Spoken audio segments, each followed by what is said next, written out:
अस्सलाम वालेकुम बच्चों, आज का हमारा उन्वान है ख़याली पुलाव। शेख चिल्ली एक बेवकूफ़ नौजवान था। वो हद दर्जे का काहिल और कामचोर था, मगर ख़याली पुलाव पकाने का माहिर था। इसकी बूढ़ी माँ के सिवा और कोई ना था।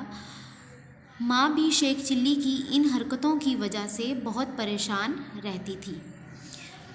किरदार शेख चिल्ली एक बेवकूफ़ और अहमक नौजवान। माँ शेख चिल्ली की गरीब और बूढ़ी माँ।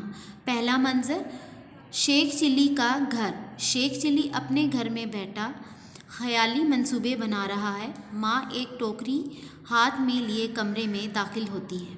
माँ गुस्से से, अरे कमबख्त नखट्टू, सारा दिन यूं ही घर में पड़ा रहता है, कभी कोई काम काज भी कर लिया कर। शेख चिल्ली मुस्कुराकर, नाराज़ क्यों होती हैं अम्मी जान?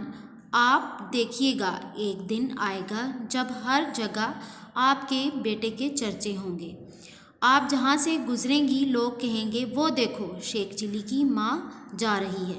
माँ माथे पर हाथ मारकर, वो तो अब भी कहते हैं कि देखो वो शेख चिल्ली की माँ जा रही है, जिसका बेटा काम का ना काज का, दुश्मन अनाज का।